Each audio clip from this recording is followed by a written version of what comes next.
Amigos, a porção da palavra de Deus para a qual eu gostaria de chamar a sua atenção está no Evangelho de Mateus, e a nossa segunda leitura se encontra no capítulo 7. Eu lerei este versículo de número 21, estas palavras do Senhor Jesus Cristo: nem todo o que me diz Senhor, Senhor, entrará no reino dos céus, mas aquele que faz a vontade de meu Pai que está nos céus. Nosso título nesta noite é o que fazer para ser salvo, ou crer para ver.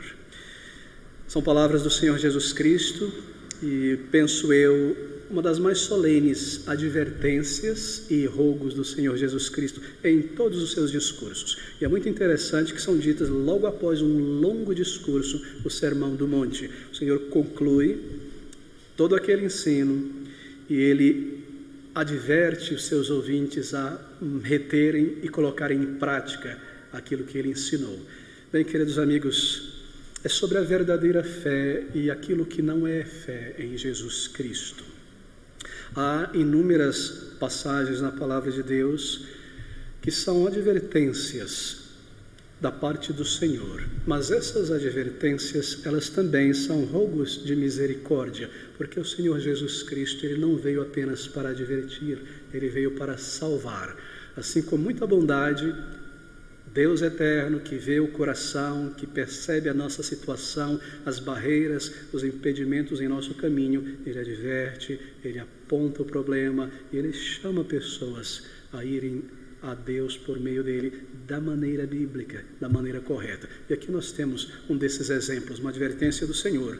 Nesse versículo 21, é surpreendente as palavras que nós ouvimos aqui. Ouça novamente: nem todo que me diz Senhor, Senhor, entrará no reino dos céus. É surpreendente, não é verdade? O Senhor Jesus Cristo está aqui falando a uma multidão, e Ele está falando especificamente sobre pessoas que aparentam ter uma comunhão, um relacionamento próximo do Senhor. Elas dizem Senhor, Senhor, elas estão sempre dizendo ó Senhor, adorando. O nome do Senhor está em seus lábios. E o Senhor nos surpreende dizendo que nem todo que diz Senhor, Senhor, entrará no reino dos céus. E aqui está a surpresa.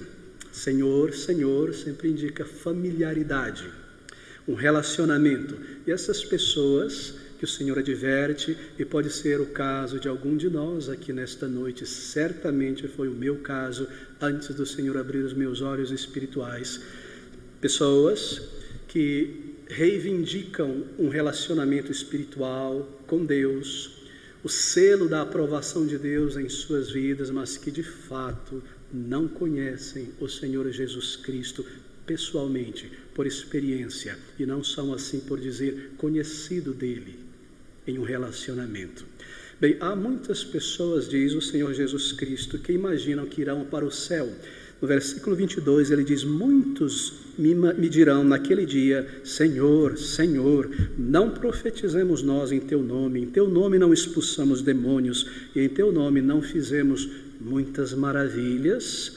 São pessoas que aparentam viver em nome de Cristo, fazer todas as coisas em nome de Cristo e fazer coisas que seres humanos comuns como você e eu normalmente não conseguem fazer, ou talvez nunca irão fazer. Senhor, nós expulsamos demônios, nós profetizamos, nós fizemos muitas e grandiosas coisas em teu nome.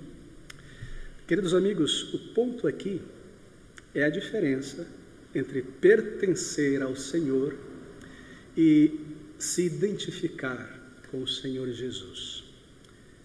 Fazer coisas em nome do Senhor Jesus, se identificando com Ele, com sua mensagem, e de fato ter um relacionamento pessoal com o Senhor Jesus Cristo, conhecê-lo pessoalmente. Esse é o ponto: conhecer e ser conhecido por Cristo, uma vida de união, de identidade com Cristo. Isso que mostra, então, esta declaração. E essa declaração, ela revela uma realidade muito triste em nosso meio evangélico. E eu penso não só em nossa geração, mas ao longo de todos os séculos, em todas as gerações, onde pessoas têm ouvido o Evangelho, mesmo aqui nesta multidão, quando o próprio Senhor Jesus Cristo ensinava. E é o fato de que há muitíssimas pessoas iludidas espiritualmente que pensam e se convenceram que estão agradando a Deus e têm o sorriso de Deus sobre a sua vida, a aprovação de Deus, quando na verdade não tem. E eu creio que é necessária essa advertência, porque todos nós corremos o risco de nos institucionalizarmos gradativamente na igreja, porque afinal de contas são pessoas que buscam o bem, não é? É uma mensagem de amor, são coisas boas e maravilhosas, quem não quer ouvir estar junto em um ambiente assim? Mas há uma diferença em se identificar com a mensagem e crer e ter o Senhor Jesus Cristo. Bem, a pergunta seria: por que o Senhor Jesus Cristo precisou fazer uma declaração tão grave como essa? Eu creio que Ele fez isso para garantir que aquelas pessoas, que você e eu, não passemos a vida sem parar e fazer em determinado momento um autoexame sério, honesto, sincero com nós mesmos. De tirar tudo que está diante do nosso campo de visão, aquelas coisas que nos mantêm na igreja, isso, aquilo mais, e fazer um exame. Eu conheço de fato Cristo em minha vida, fui salvo por Ele, Ele habita em mim. Esse é o objetivo, é uma advertência de misericórdia. É um rogo, na verdade, que nós temos aqui, um chamado ao autoexame, para que, se eu chegar à conclusão de que de fato eu não o conheço pessoalmente, eu possa então, a partir daí, buscá-lo de todo o coração para a vida eterna. Bem, essas palavras, queridos amigos, eu repito, não são um ataque do Senhor Jesus Cristo. Ele não está atacando as pessoas. É muito difícil para um pecador conseguir repetir as palavras do Senhor. Eu não consigo colocar o tom de voz do Senhor. Os discípulos disseram que nunca viram uma palavra má, ofensiva ou pecaminosa sair dos lábios de Cristo. Quando eles olharam e viram Cristo, eles viram a sua glória cheia de graça, de verdade. Até as suas advertências são cheias de misericórdia. A sua seriedade são cheias de misericórdia. Tudo aquilo que ele declarou, vem misericórdia junto. Assim marque isso. Essas palavras não estão nos atacando para nos destruir, mas nos advertendo para examinar o nosso coração. Bem, o Senhor está falando aqui sobre o final da vida. Ele diz: naquele dia, versículo 22, muitos me dirão naquele dia. Que dia? Bem, naquele grande dia final, quando todos estarão na presença do Senhor. A Bíblia chama de julgamento final, trono branco, dia do Senhor, separar bodes e ovelhas. Esse é o dia, simbolicamente aqui representado como um dia, aquele momento, naquele dia. Mas é claro, isso também representa o último dia da nossa vida aqui deste lado da eternidade. Porque quando a vida de uma pessoa termina aqui, creia ela no Senhor, tenha ela o Senhor em sua vida ou não, o último dia da nossa vida aqui selará o nosso estado espiritual. Aquele dia selará o meu estado espiritual. E eu entrarei na eternidade naquele estado, não será alterado. Assim, isso aponta para o dia final, não é verdade? O dia de prestarmos contas a Deus, seja no momento em que nós partimos, ou naquela grande reunião geral de todas as almas na presença do Senhor. O final da vida, o grande e último dia de estar na presença do Senhor. Bem, nós podemos ver essa frase como essa referência, então, ao momento de prestar contas a Deus. Se nós temos, de fato, um relacionamento real com Ele, ou se não existe nenhum relacionamento, lembre-se sempre disso. Aquele dia da morte irá selar a nossa condição. Assim, essa é uma advertência de bondade e misericórdia, dizendo: pare, faça um autoexame à luz da palavra de Deus, não à luz dos seus sentimentos. Meça a verdade da tua fé com a régua da palavra de Deus, não com a régua falha dos sentimentos. À luz dos frutos que a palavra de Deus indica como frutos de salvação. Bem, se nós andamos com o Senhor, então esses frutos são aparentes. E ele diz aqui, com um tom de apelo, no versículo 21, então advertindo: nem todo que me diz Senhor, Senhor. São pessoas que estão presunçosamente dizendo que confiam no Senhor, mas não entrarão no reino de Deus. Bem, quem são estas pessoas então que podem ter certeza que entrarão no reino de Deus? O Senhor não nos deixa no escuro quanto a isso. Ele diz então no versículo, na continuação do versículo, nem todo o que me diz Senhor, Senhor entrará no reino dos céus, mas entrará aquele que faz a vontade de meu Deus, de meu Pai que está nos céus. É muito trágico, espero que você concorde comigo, que hajam pessoas que seguem pelo mecanismo da religião por anos e nunca com seriedade param para examinar a sua fé, para checar, para tomar seu pulso espiritual, perguntar se há vida pulsando na alma. Eu espero que ninguém nessa pequena congregação seja tão insensível ou orgulhoso de não parar e considerar com seriedade essa advertência como para si. Há um problema em nós. Isso acontece quando nós ouvimos a palavra de Deus. Uma grande dificuldade. Talvez esteja acontecendo com você nesta hora. Que nós às vezes estamos ouvindo a palavra de Deus, mas não estamos tomando-a pessoalmente. Nós ouvimos para nossa mãe, nosso filho, nós estamos ouvindo para o nosso vizinho, para ele, para ela. Nós não tomamos para nós e assim nós não fazemos um autoexame. Aqui está o perigo. Mas, querido amigo, ouça essas palavras. Bem, há várias advertências contidas nesta declaração. Deixe-me tentar desdobrar o que está contido aqui. A primeira coisa que o Senhor Jesus Cristo implica, refere aqui sobre dizer Senhor, Senhor, mas não entrar no reino de Deus, é que concordar intelectualmente com a mensagem da Bíblia não me garante entrar no céu. Crer que Jesus Cristo existe, que a Bíblia é a verdade, crer que Deus é real, não é suficiente para uma pessoa entrar no reino de Deus. Aquelas pessoas tinham acabado de ouvir o maior discurso, ensino que alguém já realizou na face da terra, o próprio Senhor Jesus Cristo, as bem-aventuranças, o Sermão do Monte, e muitas delas passariam daquele momento em diante, porque nos é dito no versículo 29 do capítulo 27, que elas estavam perplexas, maravilhadas com o ensino do Senhor, e a partir dali elas começariam a seguir a Jesus, onde quer que ele fosse. Mas elas ficariam nisso, apenas em uma profissão verbal, de fé em Cristo, mas nunca se arrependeriam para com Deus e confiariam inteiramente em Jesus Cristo. Então ele deve advertir. E o que o Senhor Jesus Cristo está dizendo em linhas gerais é que o mero fato de que eu professo, eu afirmo crer em Jesus, eu afirmo crer em Deus, e eu afirmo que a Bíblia é a verdade, não é garantia que alguém foi aceito aos olhos de Deus. Nem todo aquele que me diz Senhor, Senhor, entrará no reino de Deus.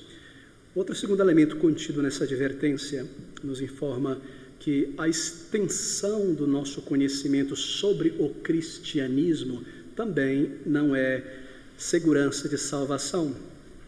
Você pode conhecer a Bíblia de capa a capa, memorizar cada versículo dela e ainda assim estar fora do reino de Deus. Esse era o caso dos escribas. Os escribas poderiam dizer para você qual é o versículo, a palavra que está no meio da Bíblia, no final, quantas vezes essa palavra aparece, isso e aquilo, mas eles baseavam sua ideia de salvação nessa capacidade de conhecer o texto.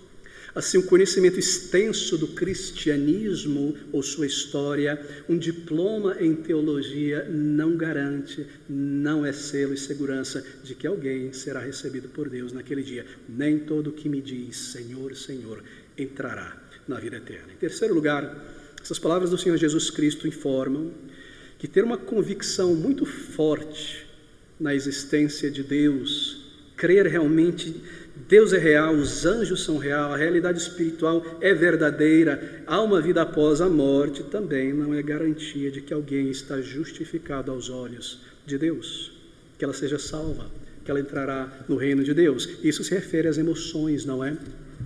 Lá no livro de Tiago, nós lemos no capítulo 2, 19, uma pergunta é feita àquelas pessoas: tu crês que há um só Deus?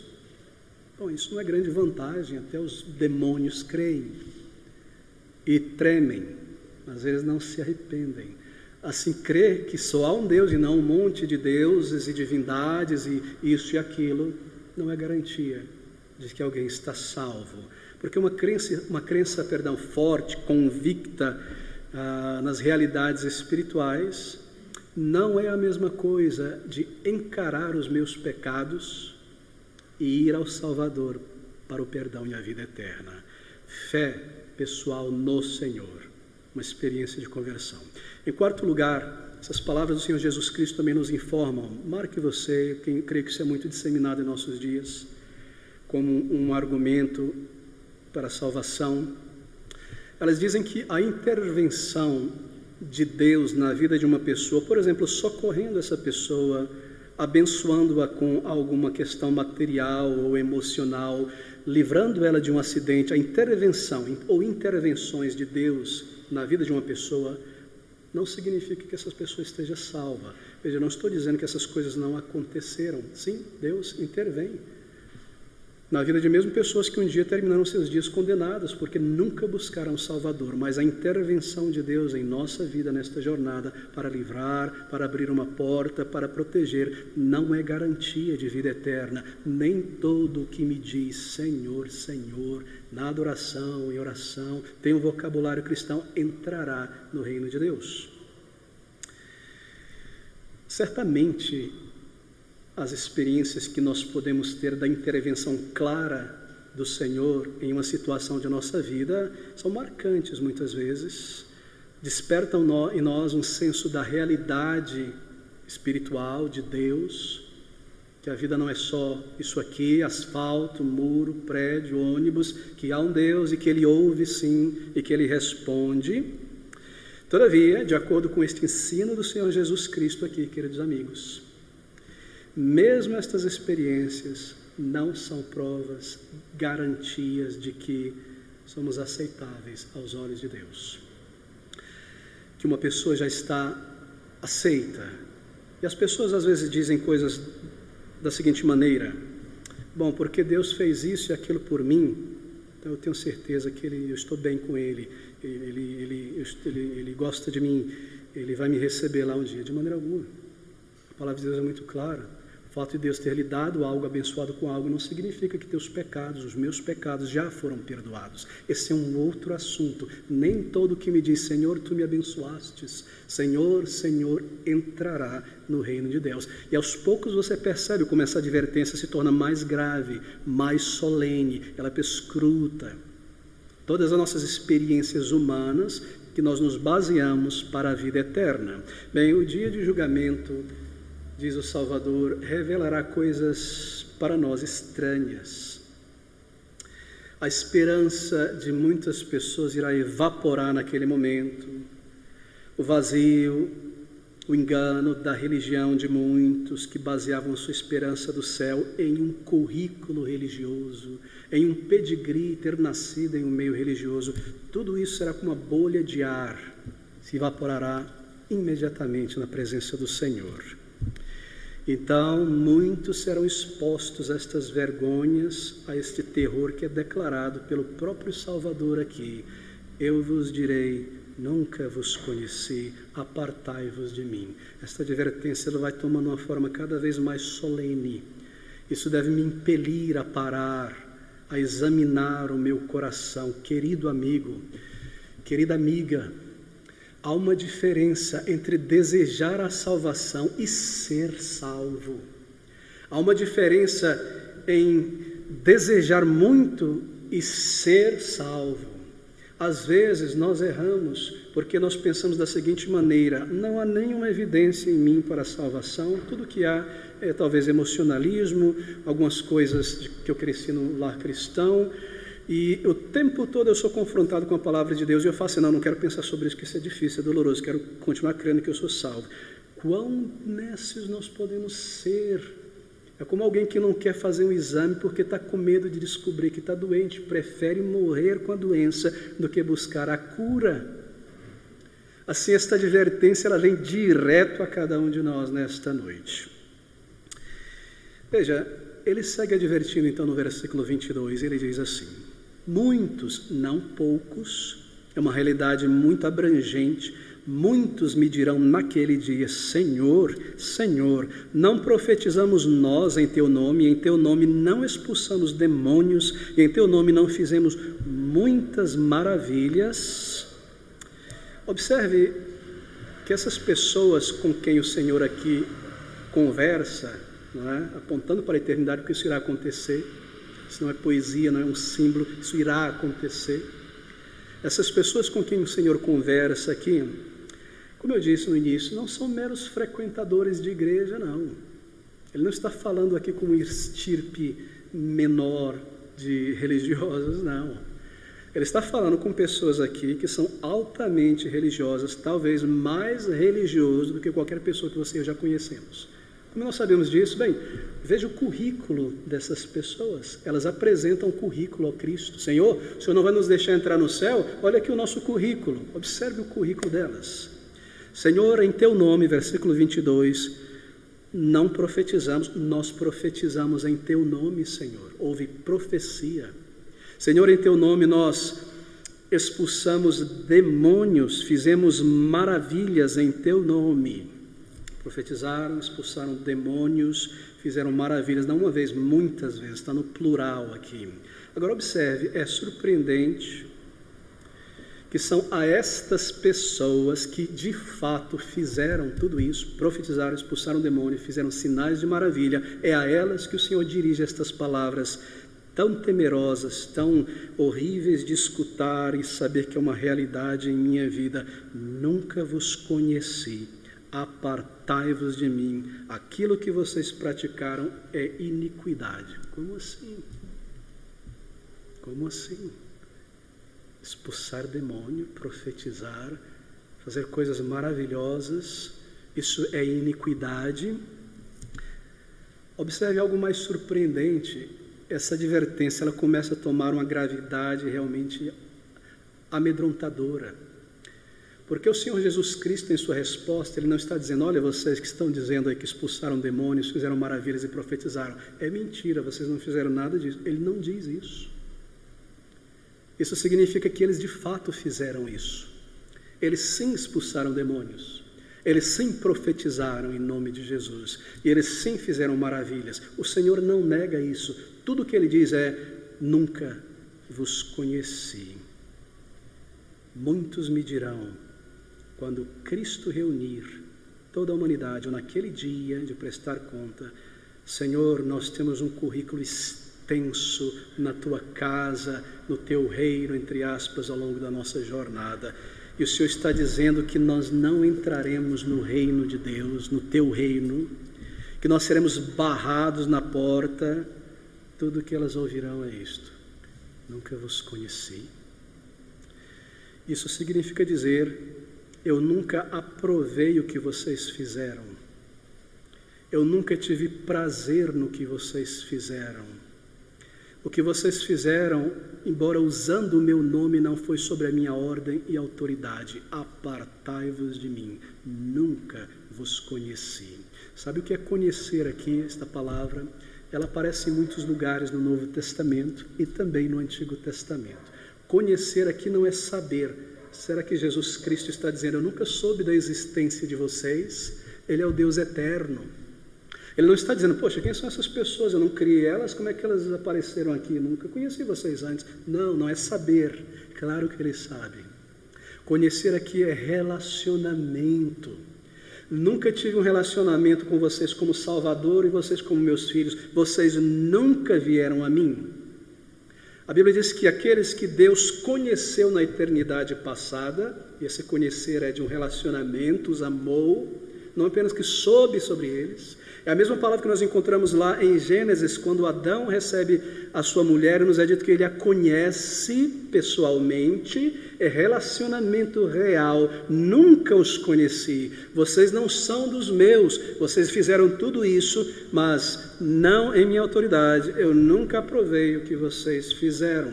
Esta advertência, ela começa a tremer, fazer tremer, querido amigo. E eles não somente ouvirão esta palavra surpreendente, mas eles ouvirão algo terrível, que é ouvir do próprio amado bendito Redentor que veio salvar pessoas, dizendo para você pessoalmente, não de maneira genérica: para você, nunca te conheci, aparte-te de mim, para condenação.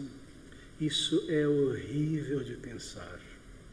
Naquele dia, não será mais algo genérico para o meu vizinho, para o meu filho, esta palavra que agora é direta para você e para mim será também direta para você e para mim, se nós não conhecemos ao Senhor experiencialmente. Assim, o fato é este: a Bíblia comprova que pessoas podem demonstrar grande poder espiritual e não entrarem no reino de Deus. Claro, no Antigo Testamento nós vemos isto. Balaão e Saul profetizaram e aconteceu. E Balaão e Saul no Antigo Testamento são exemplos clássicos de homens ímpios, não regenerados. No Novo Testamento, Judas, ele foi enviado lá no capítulo 11 de Mateus, junto com todos os demais apóstolos e discípulos, e ele expulsou o demônio, e ele fez maravilha, e ele voltou com os discípulos contando para Jesus: os demônios fogem ao mencionarmos o teu nome, as pessoas são curadas e os mortos são ressuscitados. Ele fez tudo isso, e nós sabemos qual foi o final da sua vida. Ele não tinha um relacionamento com Cristo. Ele não o conhecia como Salvador. Ele estava ali junto para alcançar, angariar alguma projeção neste mundo. Ele era um ladrão. Assim está provado na palavra de Deus, pelo exemplo e pela declaração de Cristo, que embora uma pessoa consiga realizar algo extraordinário em nome do Senhor Jesus Cristo, isso não pode nos levar à conclusão do estado espiritual desta pessoa, imediatamente a concluir que esta pessoa já tenha sido salva, nem que o que ela faz seja agradável a Deus. Pastor, eu estou indo embora agora deste culto, eu não aguento mais. O senhor está dizendo, é isso que o senhor está dizendo mesmo, por favor? O senhor está dizendo que estas pessoas, que muitas pessoas que eu conheço, minha tia e minha mãe, esta pessoa eu vi, eu conheço, e ela profetizou e aconteceu em minha vida que ela possivelmente não entrará no reino de Deus. Pastor, o senhor está dizendo que aquele homem ungido por Deus, que eu vi expulsar tantos demônios de pessoas e correr para cima e expulsar, e que esta pessoa pode ainda estar condenada e caminhando em direção ao inferno? Pastor, eu não acredito. O senhor está dizendo isto, pastor? O senhor está dizendo isso? Que estas pessoas ainda estão perdidas e condenadas e destinadas à perdição eterna, porque nunca buscaram pessoalmente a Cristo em arrependimento? Eu não estou dizendo isso. Quem está dizendo é o Senhor Jesus. Nem todo que me diz Senhor, Senhor, muitos me dirão naquele dia: Senhor, Senhor, não profetizamos nós em teu nome, não expulsamos demônios, não fizemos sinais de maravilhas? Eu os direi abertamente, sem negar o que eles fizeram: apartai-vos de mim, vós que praticais a mentira, a iniquidade. Queridos amigos, isso é uma advertência a cada um de nós aqui nesta noite. Não sou eu quem estou dizendo. Se fosse eu, você poderia e deveria duvidar, questionar e suspeitar. Mas é o Senhor da glória que tem a chave do céu na mão e do inferno. Deixa-me lhe perguntar: qual é o critério então para entrar no céu? O Senhor Jesus, com misericórdia, diz: quem entrará ali, versículo 21, aquele que faz a vontade de meu Pai que está no céu. Não é interessante? Ele está distinguindo em fazer certas coisas e fazer a vontade de Deus, em uma performance espiritual e obediência ao Senhor. Olha como isso é ilustrado no Antigo Testamento. Saul, mais uma vez, profeta de Deus, disse para ele: vá e faça isso e arrase aquela cidade, não deixa nada que respire vivo. E ele foi, mas a cobiça em seu coração, encapada, envelopada em suposta piedade, foi esta: tinha aqueles boi gordo, igual o boi de Goiás, gordo, bom para o churrasco. Ele viu aquele cupim, e ele viu aquele gado leiteiro e falou: não, isso vai ser para o Senhor. E nós vamos comer isso em sacrifício ao Senhor. E você se recorda o resultado? Assim, não é uma performance, mas é fazer a vontade do Senhor. E nós estamos afunilando isso aqui. Querido amigo, você já fez a vontade de Deus? Essa é a pergunta. Você já o obedeceu naquilo que ele diz especificamente que tem relação à vida eterna? Você já se arrependeu de teus pecados diante do Senhor? Encarou estes pecados, a vergonha, a culpa e os trouxe ao Senhor em arrependimento e clamou por misericórdia? Você já reconheceu o estado espiritual da tua natureza antes da conversão? Todos nós aqui nascemos pecadores neste mundo. Ninguém nasceu fora desta linha. Todos nós. A questão não é se eu sou ou não pecador, é se eu já encarei o meu pecado. E é isso que é fazer a vontade de Deus. Bem, qual é a advertência solene então aqui? É o perigo da autoilusão religiosa. De pensar que aquilo que nós somos e fazemos pode nos garantir um lugar no céu. Eu penso que é o maior perigo. A ilusão espiritual. Qual é o critério, então, estabelecido por Cristo? Deixe-me soar mais positivo, porque esse é o Evangelho, uma boa nova, uma boa notícia. E nós chegamos ao âmago da questão aqui. Se essas experiências religiosas que eu acabei de ilustrar e descrever não garantem que uma pessoa está salva, qual é, então? O que garante? Qual é o sinal, a evidência de uma pessoa salva? Quais são, então, essas experiências aceitas por Deus? Como eu posso ter certeza de vida eterna? O que me torna aceitável aos olhos de Deus? Essa é a resposta. Eu gostaria que você concentrasse aqui nos últimos minutos. Versículo 21. Nem todo o que me diz Senhor, Senhor entrará no reino de Deus. Senhor desmascara. Mas entrará, isto é, aquele que faz a vontade de meu Pai. Qual é a vontade de Deus? Essa deve ser a pergunta lógica, para que eu a faça, cumpra. O que é que ele espera, comanda que eu faça de modo a me receber no céu? Abra em João, no Evangelho de João, no capítulo 6, tenho certeza que você já decorou essas palavras. Capítulo 6, versículo de número 40. Observe quão clara, racional, direta, a palavra de Deus não é nebulosa. Ela faz uma pergunta, ela dá uma resposta. Ela aponta o caminho, diz qual é o que tem um caminho, aponta qual é o caminho. João capítulo 6, versículo 40. Portanto, a vontade daquele que me enviou, que é a mesma coisa de dizer a vontade de meu Pai que está no céu, é que todo aquele que vê o Filho e crê nele tenha a vida eterna e eu o ressuscitarei no último dia. Esta é a vontade do Pai que o enviou. Isso é repetido muitas vezes nesse texto, no versículo anterior, no versículo 38. O que Deus comanda, a vontade é esta: que eu olhe para o Senhor Jesus Cristo. Todo aquele que vê o Filho e crê nele tenha a vida eterna. Tenha a vida eterna. Aquilo que Deus ordena a uma pessoa de modo a recebê-la é algo tão diferente daquilo que nós imaginamos que nos torna aceitável a Deus. Isso tem surpreendido e irá surpreender muitas pessoas, afinal. Me surpreendeu um dia ao entender isso, na verdade. Ver o Filho de Deus, como assim? Não é ver com os olhos físicos, senão a salvação foi só para aqueles que conviveram com Cristo, os seus discípulos e outras pessoas que o viram. Não é este ver o Filho de Deus. Não é ver os seus milagres, sua intervenção na minha vida. Eu vejo que Deus interviu na minha vida muitas vezes. Muitos judeus no tempo do Senhor Jesus Cristo viram os milagres do Salvador, e a palavra de Deus nos informa que eles não estavam olhando para Cristo, mas para algo que Cristo fazia. Ver a Cristo significa primariamente isso, inicialmente. Significa discernir quem Ele é. Quando você abre os olhos e você vê algo, a escada, você logo discerne: escada para subir, para descer, proteção. Ver significa discernir.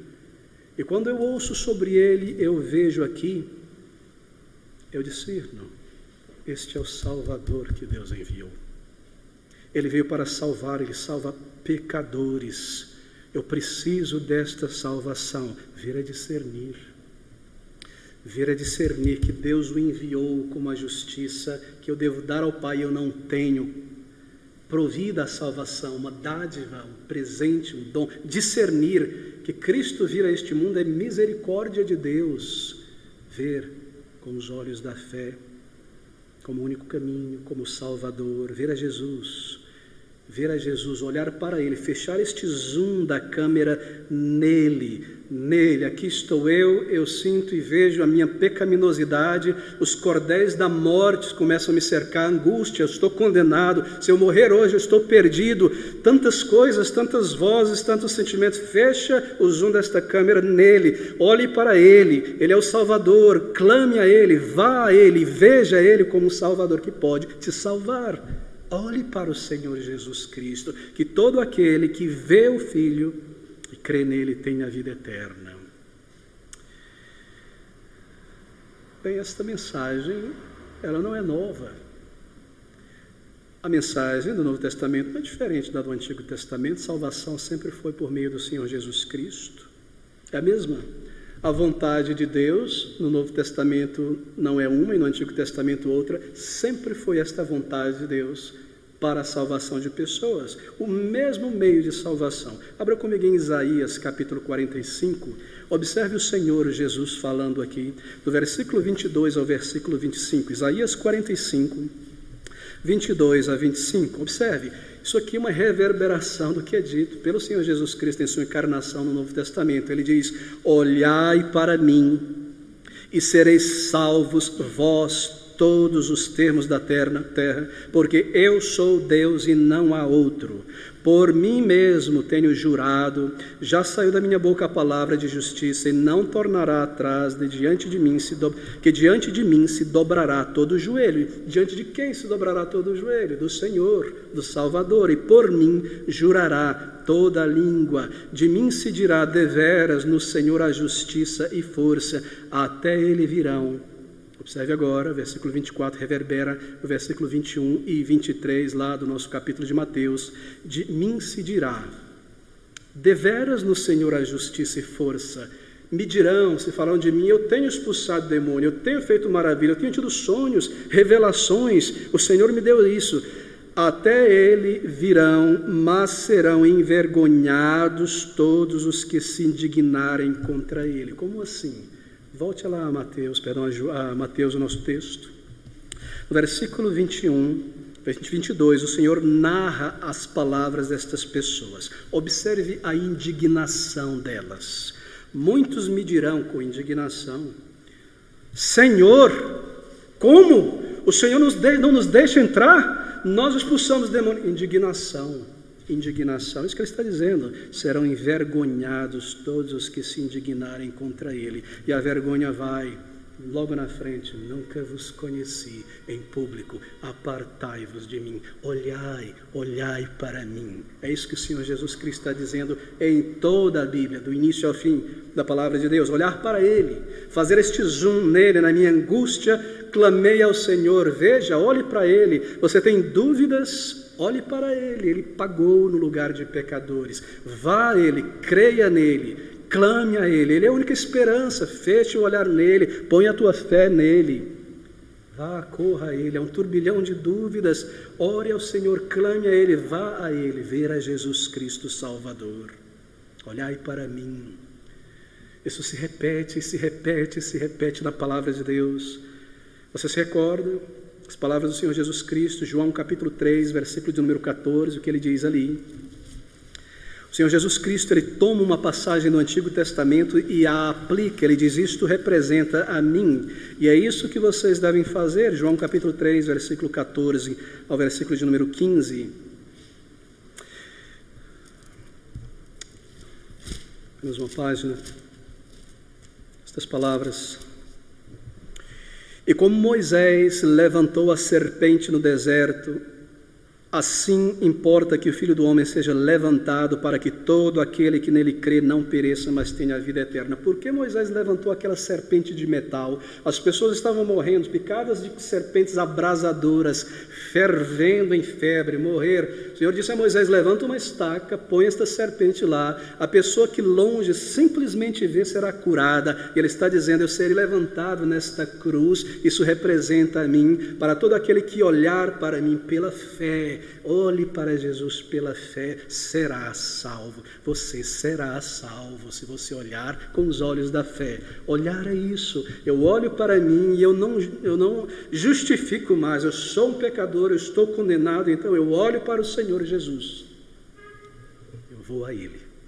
Esse é olhar para o Senhor Jesus Cristo, queridos amigos, é ir ao Salvador. Lucas 7,14 ilustra esse olhar para o Senhor Jesus Cristo, o olho da fé. Abra comigo em Lucas capítulo 7, apenas um exemplo ilustrativo, versículo 1 a 10. E depois de concluir todos estes discursos para a audiência do povo, entrou em Cafarnaum. E o servo de um certo centurião, o qual era muito estimado por ele, estava doente e à morte. E quando ouviu falar de Jesus, enviou-lhe uns anciãos dos judeus, rogando-lhe que viesse curar o seu servo. E chegando eles junto de Jesus, rogaram-lhe muito, dizendo: é digno de que lhe conceda isto, porque ama a nossa nação. Pula para o versículo 6. E foi Jesus com eles, mas quando já estava perto da casa, enviou-lhe o centurião uns amigos, dizendo-lhe: Senhor, não te incomodes, porque não sou digno de que entres debaixo do meu telhado. E por isso, nem ainda me julguei digno de ir ter contigo. Dize, porém, uma palavra, e o meu criado sarará. Versículo 9. E ouvindo isto, Jesus maravilhou-se dele, e voltando-se disse à multidão que o seguia: digo-vos que nem ainda Israel tenho achado tanta fé. E voltando para casa, os que foram enviados acharam são o servo enfermo. Isso é olhar para Cristo pela fé. Ele não foi lá, ele cria, ele viu na pessoa do Senhor Jesus Cristo. Ele já tinha observado Cristo, é Cafarnaum, ele trabalhava lá, ali era o centro de Cristo, não é? O centro geográfico onde ele se posicionou para sair dali e pregar. Ele viu muitas vezes, ele viu Mateus sendo chamado, ele viu pessoas sendo curadas. Ele olhava para aquele homem vestido como nazareno, simples, mas ele sabia muito bem, ele é Deus que veio. Ele viu, ele entendeu, ele nem precisava ir lá: Senhor, tu és o Salvador, diga, e ele será salvo. É isso, querido amigo, ver a Jesus, crer no Salvador, ver o Filho de Deus, não com os olhos do corpo, mas da alma. Há um belo hino que nós cantamos, o povo de Deus canta, que resume esta verdade. Escrito por um norte-americano no século XIX, chamado William Ogden. E ele diz assim, foi traduzido por um missionário batista chamado Salomon Ginsburg, e a letra diz assim: a mensagem do Senhor, aleluia, nos fala de perdão e amor. Cristo salva o pecador, aleluia, salva até por meio de um olhar. Olhai, pois, e vivei, confiai só em Jesus, ele salva o pecador, aleluia, salva até por meio de um olhar. Eu cresci cantando este hino, ele é muito belo, mas eu costumava pensar que esta estrofe que diz assim no final: ele salva o pecador, aleluia, salva até por meio de um olhar, que este olhar era de Cristo, que Cristo podia olhar e salvar a pessoa sem dizer uma palavra. Então, pensando na palavra de Deus posteriormente, depois da minha conversão, eu nunca encontrei um texto em que o Senhor curou alguém ou salvou apenas pelo olhar, embora Ele seja poderoso para fazer. Ele salvou pessoas por uma palavra, por um toque, pessoas que tocavam na borda do seu vestido, mas nós não encontramos a narrativa de que apenas pelo olhar Ele salvou. Bem, Ele já quebrantou pessoas como Pedro por um olhar. E eu pensava, mas como pode ser isso? Até entender, eu procurei a versão original no inglês, que é mais claro, o tradutor aqui, infelizmente, para manter a música, ele não fez uma perfeita tradução, é boa, mas não perfeita. E eu via compreender que este olhar não é de Cristo, este olhar é do pecador.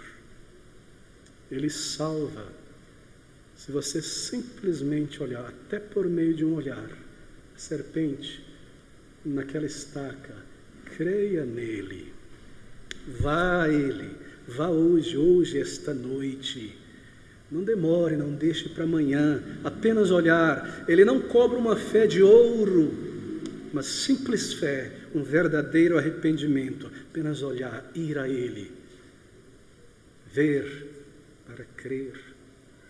Você vê, você crê, porque você crê, então você vai ao Filho de Deus, aquele que vê e aquele que crê. O que é crer? Não é apenas a crer na sua existência, como nós mencionamos, mas crer naquilo que ele diz de si mesmo. Ele é Salvador. Isso implica que eu sou um pecador. Ele veio para pecadores. Crer nisso. Crer que o que ele diz é verdadeiro. Aquele que vier a mim eu não lançarei fora. Assim eu lanço o temor e eu vou a ele por misericórdia, embora eu sei que ele é justo em me condenar e me lançar nas trevas espirituais. Eu olho, eu vejo, estas palavras são verdadeiras, eu vou ao Senhor. Um relance de olhar da fé, desejo profundo, uma convicção real. Vá a ele. Você não precisa de uma fé robusta para ser salvo. A fé é como uma chave, ela não precisa ser de ouro, pode ser de madeira, ela abre a porta, você vai a Cristo. Não é a fé que te salva no sentido de mérito, é o Senhor, não é? Ele ouve, ele salva, porque ele lê o coração, o clamor do coração, o clamor da alma. Experiências religiosas intensas não podem substituir o crer, porque crer significa obedecer. Ter experiências sobrenaturais não é a mesma coisa que obedecer. Aquele que faz a vontade de meu Pai. Qual é a vontade do meu Pai? Bem, você percebe que há dois grupos aqui nesse texto nosso de Mateus. Dois grupos. O primeiro grupo fez algo e o segundo grupo também fez algo. É a respeito de fazer algo. O primeiro grupo, o segundo grupo, versículo 22, eles fizeram profecias, sinais, cantaram no coral, escreveram hinos, pularam, caíram no Espírito, viajaram como missionários, fizeram isso, aquilo, grandes coisas, eles só não fizeram algo. Eles não obedeceram a Cristo. Eles não foram pessoalmente ao Salvador. Eles foram à religião, eles abraçaram, fizeram o seu melhor, mas nunca pararam. Eu sou um pecador miserável, desgraçado, morto, esse meu orgulho é uma mentira. Eu vou a Ti, Senhor, tem misericórdia de um traste como eu, me ajuda, me salva, quebra o meu orgulho. Não, eles não foram, mas há um segundo grupo que não fez nada disso. Eles fizeram a vontade do Pai. Eu tenho conversado com várias pessoas e às vezes, conversando ali, em torno do Evangelho, você ouve alguém dizer assim: olha, hoje eu sou uma pessoa desviada da igreja de Deus, hoje eu sou uma pessoa desviada. Eu traí minha esposa e ela me deixou e eu fui para o álcool e meus pecados, hoje eu estou aqui no lamaçal do pecado, acabado. Mas sabe, antes disso, talvez você não creia, eu era um profeta na igreja. Eu era um levita, eu cantava na igreja, estava lá. Eu fazia isto, eu fazia aquilo. Sabe o que elas estão dizendo? Elas estão apenas provando que a Bíblia é verdadeira. Nem todo que me diz: Senhor, profetizei, Senhor, expulsei demônio, cantei maravilhosamente bem, fiz coisas fantásticas na igreja, isso é garantia que você vai entrar no reino de Deus. E a prova é esta: retorna ao pecado e se enterra novamente nele. O porco lavado volta para o cio, o cão volta ao seu vômito, porque a natureza não foi transformada. Multidões, milhares e milhares estão dizendo ao Senhor sem palavras: Senhor, eu profetizo. E eles pensam: se Deus permitir isso é porque Ele se agrada de mim, eu sou um servo especial. Vos direi, nunca vos conheci, apartai-vos de mim. Nunca fizeram a vontade de meu Pai que está no céu. Profetizar, fazer coisas grandiosas, não é a mesma coisa do que crer e obedecer a Cristo. Como crer, então, e eu devo concluir aqui? Crer é confiança total em Cristo. Crer é abandonar os meus méritos, autojustiças, grandes coisas que eu faço e reconhecer que sem a misericórdia de Deus eu estou morto. Eu serei condenado, eu ouvirei estas palavras. E crer me leva ao Senhor. Ver, crer. Eu vejo e eu ajo. Eu creio, isso me leva a agir. O crer me leva a confessar. O crer que eu estou morto em pecados me leva a clamar. Crer eu vejo o meu estado, eu clamo ao Senhor que morreu por pecadores, e porque eu creio no que Ele diz, eu vou a Ele em arrependimento. Esta é a vontade de meu Pai, diz o Salvador, que todo aquele que vê o Filho, crê nele, tenha a vida eterna. Vê-lo como o Redentor na cruz, sua vida perfeita, e isolar tudo mais, fechar o zoom nele, esquecer de si mesmo e seus méritos e olhar para Ele. Olhar para Ele. Olhai para mim, sede salvos. Nesta noite, meu querido amigo, olhe então, olhe, Ele pode te salvar, Ele é Salvador. Vai, descanse nele, feche tudo, os tornéis, as torrentes da morte me cercam, pastor. Então, olhe para Ele, estenda a mão de arrependimento e diz: salva-me, Senhor, e Ele irá te salvar. Vamos orar juntos. Senhor, nós te louvamos, te bendizemos.